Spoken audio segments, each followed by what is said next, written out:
Hello dear learners, welcome back to my channel. I hope you all doing your preparation well. सबकी तैयारी बहुत अच्छे से चल रही होगी और एग्जामिनेशन बहुत ही पास है. सो अपनी प्रिपरेशन की स्पीड को थोड़ा बढ़ा दीजिए, जल्दी जल्दी से सब कुछ रिवाइज कर लीजिए. आज मैं लेकर आई हूँ एक बहुत ही important chapter for business study जो कि है फाइनेंशियल मार्केट. ये chapter is based on some technical terms. ये इसमें सब कुछ टेक्निकल टर्म्स आपको देखने को और सुनने को और पढ़ने को मिलेंगी. मतलब ये चैप्टर ऐसा है जिसे आप अपने वर्ड में मैनिपुलेट नहीं कर सकते, बहुत ही कम कर सकते हैं. आपको चीज़ों को क्रैम भी नहीं करना है, but you should understand well. आपको सारी चीज़ों को बहुत ही अच्छी तरीके से समझना है. अगर आप समझेंगे तब आप फ्लुएंटली आंसर को अटेम्प्ट कर पाएंगे. अदरवाइज आप अपनी डेली रूटीन लाइफ की बेसिक्स बातें आप इसमें ऐड ऑन नहीं कर सकते. चलो स्टार्ट करते हैं चैप्टर को. हम आज कुछ इंट्रोडक्शन के बारे में डिस्कस करेंगे. जस्ट देखिए, चैप्टर है financial market, chapter 10 of business study class 12. ये जो चैप्टर है इसमें हम सब कुछ क्या डिस्कस करने वाले हैं about your finance, financial market, financial instrument क्या होते हैं, फाइनेंशियल ट्रेडिंग क्या होती है, हम अपने फंड को कैसे इन्वेस्ट कर रहे हैं, उसको कैसे हम यूज़ कर रहे हैं, कैसे उसका मोबिलाइजेशन हो रहा है, कैसे एक मार्केट में हम अपने फाइनेंस को मोबिलाइज करते हैं, ट्रेड करते हैं. ये सब हम इसमें सीखेंगे. आपने टर्म मार्केट के बारे में तो सुना ही होगा. ये हमारी बहुत नॉर्मल लाइफ की एक बहुत ही नॉर्मल सी टर्म है.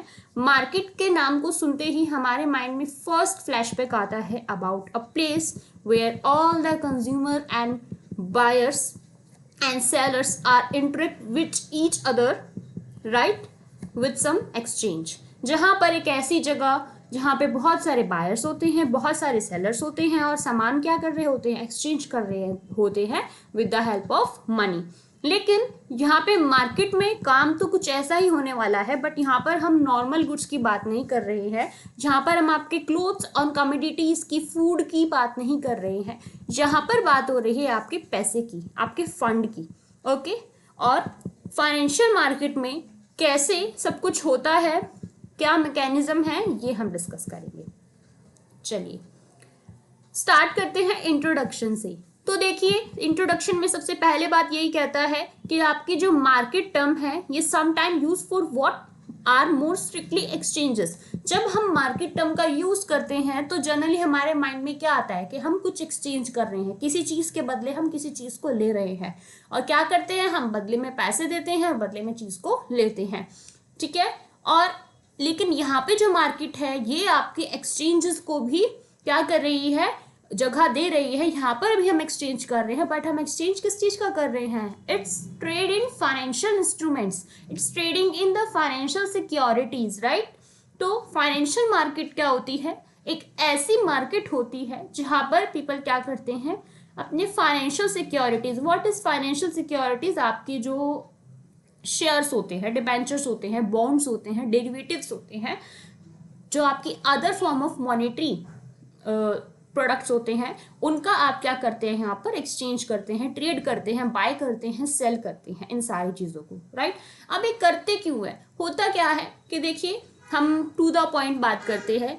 एक बिजनेसमैन है, कोई एंटरप्राइज को स्टार्ट करता है, तो एंटरप्राइज में इनिशियल जो फंड है वो क्या कर देता है, लेकर आता है, ब्रिंग करता है अपने कैपिटल के रूप में. लेकिन फर्दर होता क्या है कि उसको आने वाले टाइम में due to uncertainty, due to some urgency, उसको क्या है, एकदम से फंड की, बहुत लार्ज अमाउंट के फंड की क्या है, ज़रूरत पड़ती है. उसको कभी भी ज़रूरत पड़ सकती है. तो अब एक लिमिट होता है फंड का कि आप किसी बैंक से भी बोरो कर सकते हैं, आप किसी रिलेटिव से बोरो कर सकते हैं. लेकिन what if he needs large amount of fund and long term fund. अगर उसे लार्ज अमाउंट ऑफ फंड चाहिए और लॉन्ग टर्म फंड चाहिए, पहली चीज तो ये. एंड सेकंड, उसको बहुत शॉर्ट टाइम पीरियड में चाहिए, बहुत ही जल्दी, जैसे रातों रात भी चाहिए हो सकता है, विद इन 2 days भी चाहिए हो सकता है, विद इन 15 days भी चाहिए हो सकता है. तो कौन अरेंज करके देगा. तो इस चीज को, इस ऑब्स्टेकल्स को हटाने के लिए क्या है, फाइनेंशियल मार्केट एक इंटरमीडिएरी का काम करती है.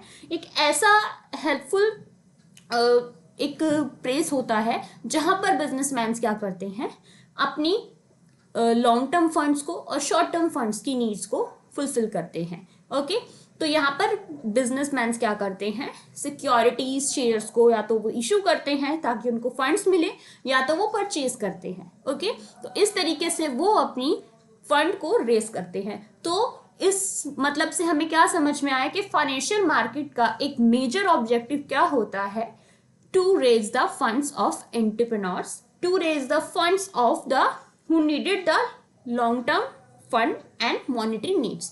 जो भी पर्सन या जो भी बिजनेसमैन है, आपका कोई भी मतलब एंटरप्रेन्योर्स होते हैं, जनरली इतना फंड उनको ही चाहिए होता है, तो वो क्या करते हैं, वो अपनी फाइनेंशियल नीड्स को पूरा करते हैं। तो जनरली फाइनेंशियल मार्केट उनका फंड रेज करने में हेल्प करती है। ये तो एक फर्स्ट ऑब्जेक्टिव हुआ फाइनेंशियल मार्केट का।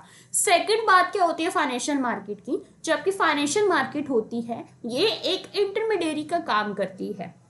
ये आपकी सिक्योरिटीज को कहाँ पर इन्वेस्ट करना चाहिए, कैसे इन्वेस्ट करना चाहिए, इस चीज को भी वो डिसाइड करने में हेल्प करती है, आपको डिसीजन लेने में हेल्प करती है, आपकी मनी को प्रॉपर यूटिलाइजेशन करने में हेल्प करती है।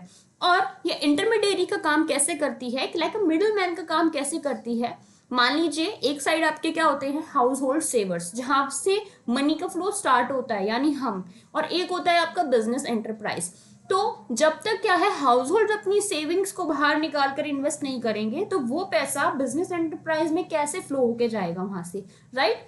तो हाउस होल्ड्स क्या करते हैं, मान लीजिए फाइनेंशियल मार्केट में वो क्या करते हैं, ट्रेडिंग करते हैं, शेयर्स को परचेज करते हैं, बदले में वो पैसे देते हैं, और वो पैसे बिजनेस एंटरप्राइज और एंटरप्रेन्योर्स के पास क्या होते हैं, ट्रांसफर हो जाते हैं, मोबिलाइज होते हैं। तो ये जो फ्लो ऑफ मनी चलता है ये किसके थ्रू चलता है, फाइनेंशियल मार्केट के थ्रू चलता है। फाइनेंशियल मार्केट क्या करता है, सेवर्स और बिजनेस एंटरप्राइज को क्या है, आपस में इंटरलिंक करने में हेल्प करता है।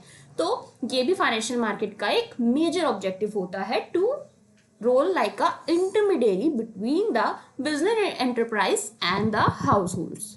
ओके, ये था introduction about financial market.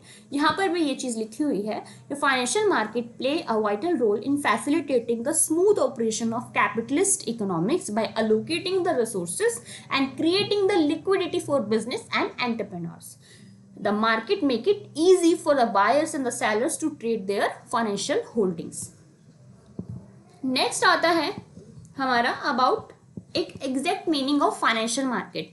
Creation of financial assets take place when the company issue a new shares and debenture. देखिए कोई कंपनी होती है, अगर उसको फंड चाहिए, उसको फाइनेंशियल एसेट्स चाहिए, तो उसकी क्रिएशन कैसे होती है, जब एक कंपनी क्या है अपने शेयर्स को इशू करती है, अपने डिबेंचर्स को इशू करती है, और बदले में जो पब्लिक होती है वो उनको परचेज करती है और फंड देती है। तो ये एक्सचेंज से क्या होता है, ये परचेज एंड सेलिंग से क्या होता है कि एंटरप्रेन्योर्स की फाइनेंशियल नीड्स पूरी होती है। और ये सारा मैकेनिज्म होता कहाँ है, किसके थ्रू होता है, फाइनेंशियल मार्केट के थ्रू होता है। तो allocation function of financial market का मतलब क्या होता है कि आपके पैसों को कहाँ पे, आपकी सिक्योरिटीज को, फाइनेंशियल सिक्योरिटीज को कहाँ पे अलोकेट करना है, किस प्रोजेक्ट में ज़्यादा रेट ऑफ रिटर्न आने के चांसेस होते हैं, किस कंपनी में इसको इन्वेस्ट किया जा सकता है, ये सारे डिसीजंस लेने में हेल्प करता है फाइनेंशियल मार्केट। और जो प्रोसेस होता है, जो फाइनेंशियल मार्केट अलोकेशन करती है फंड्स को, तो उसको हम कहते हैं फाइनेंशियल इंटरमीडिएशन। नेक्स्ट आता है फंक्शंस ऑफ, नेक्स्ट आते हैं हमारे फंक्शंस ऑफ फाइनेंशियल मार्केट। अब मीनिंग एंड इंट्रोडक्शन से हमारे फंक्शंस ऑटोमेटिकली पुट आउट होते हैं। तो सबसे पहला फंक्शन क्या होता है फाइनेंशियल मार्केट का क्या काम होता है, क्या करने का उसका एक तरीका होता है। तो ये होता है mobilisation of savings and challenging them into the most productive use. Mobilise करने का सेविंग्स का, देखो जो आपके हाउस होल्ड्स होते हैं, मतलब जो घर के लोग होते हैं, जो सेवर्स होते हैं यानी हम होते हैं, हमारी मनी हम क्या करना चाहते हैं, ट्रेड में इन्वेस्ट करना चाहते हैं, हम शेयर परचेज करना चाहते हैं। तो हमें कहाँ परचेज करना है, कैसे परचेज करना है, कहाँ पे अपनी मनी को किस कंपनी में इन्वेस्ट करना है। तो ये सारी चैनलाइज, ये सारा प्रोडक्टिव यूज का जो एक डायरेक्शन होता है वो कौन देता है, फाइनेंशियल मार्केट देती है। तो ये चीज़ करने में भी बहुत हेल्प करती है एक फाइनेंशियल मार्केट, कि आपके सेविंग्स को मोबिलाइज करने में हेल्प करती है एक अच्छे ट्रैक और एक अच्छी जगह पे, और उनको चैनलाइज करने में हेल्प करती है मोस्ट प्रोडक्टिव यूजर्स के तौर पर। नेक्स्ट आता है फैसिलिटेटिंग द प्राइस डिस्कवरी। अब होता क्या है कि सिक्योरिटी के क्या प्राइसेस है, ट्रेंडिंग में उनका क्या ट्रेंड चल रहा है अप डाउन का प्राइसेस का, तो ये आप एक एक्चुअली डिसाइड नहीं कर पाते हैं। तो फाइनेंशियल मार्केट क्या है, ये तो एक प्रॉपर एक ऐसा इन्वायरमेंट है, एक एरिया है जहां पर सिक्योरिटी को क्या कर रहे हैं, ट्रेड कर रहे हैं, बाय कर रहे हैं, सेल कर रहे हैं। तो होता क्या है कि बाइंग और सेल, डिमांड और सप्लाई की फोर्सेस से क्या है, फाइनेंशियल मार्केट में आपकी सिक्योरिटी के प्राइसेस की डिस्कवरी भी हो जाती है, आपको प्राइसेस का आइडिया हो जाता है, आपको फिर ये पता चल जाता है कि कौन सी सिक्योरिटी में हमें ज़्यादा इन्वेस्ट करना चाहिए, कौन सी सिक्योरिटी प्रोडक्टिव है। तो इस तरीके से भी फाइनेंशियल मार्केट हेल्प करता है। Providing the liquidity to the financial assets. अब मान लीजिए आपके पास सिक्योरिटीज है, शेयर्स हैं, तो उसको आपको कैश में कन्वर्ट कराना है, आपको एकदम से मतलब एक्सेस अमाउंट की नीड है, तो आप डायरेक्ट क्या करेंगे, इंटरेक्ट करेंगे फाइनेंशियल मार्केट में, जहां पर आपको क्या है, कंप्लीट एडिक्वेट क्वांटिटी में आपका जो लिक्विडिटी नीड है वो पूरी हो जाएगी, आपको कैश की नीड पूरी हो जाएगी। ओके, लास्ट आता है reducing the cost of transactions. अब देखिए, अगर आपको मान लीजिए किसी कंपनी से इंटरेक्ट करना है, किसी एंटरप्राइज में इन्वेस्ट करना है, तो आप डायरेक्ट उनके पास जाएंगे, सर्वे करेंगे कंपनीज के बारे में, इधर उधर जाएंगे, डाटा निकालेंगे, सर्च करेंगे, रिसर्च करेंगे। तो इसमें आपका टाइम सेविंग्स जो है, एफर्ट्स जो है, सब कुछ क्या है, यूज होने वाली है। तो ये सारी चीजें ऑलरेडी मेंटेन और क्रिएट करके कौन देता है, फाइनेंशियल मार्केट देता है, जहां पर आपका ऑटोमेटिकली सेविंग्स, आपकी टाइम सेविंग, आपके एफर्ट सेविंग, आपका मनी सेविंग हो जाता है। फाइनेंशियल मार्केट आपको बहुत ही यूजफुल इंफॉर्मेशन शेयर करता है, जिसकी हेल्प से आप क्या कर पाते हैं, इजीली आप अपनी ट्रांजैक्शन को डन कर पाते हैं। वो आपको सब कुछ बता देता है कि क्या एक सिक्योरिटी के बारे में आपको पूरा इन्फॉर्मेशन देता है, एक कंपनी के बारे में पूरा इन्फॉर्मेशन देता है, एक ट्रेंड आपको आइडिया लगवाता है कि आप कैसी प्राइसिंग हो रही है किसी भी सिक्योरिटीज़ की। तो वो सारी चीज़ें फाइनेंशियल मार्केट के थ्रू गेन कर लेते हैं। तो ये थे फंक्शंस ऑफ फाइनेंशियल मार्केट्स। ये था आज का टॉपिक, हमें आज इंट्रोडक्शन ही कवर करना था। नेक्स्ट टॉपिक में हम स्टार्ट करेंगे टाइप्स ऑफ फाइनेंशियल मार्केट, जो कि एक बहुत ही मेजर टॉपिक है इस चैप्टर का, और ये चैप्टर ही अपने आप में बहुत ही इम्पॉर्टेंट है, सो डोंट स्किप इट। तो अच्छे से वीडियो को दोबारा से एक बार देखना, पढ़ना, समझना, बेस क्लियर होना, it's must important to go for other topics. Okay, so मिलते हैं नेक्स्ट वीडियो में। अभी के लिए शेयर करना, चैनल को सब्सक्राइब करना, वीडियो को लाइक करना, and stay tuned for more important concepts. Thank you so much.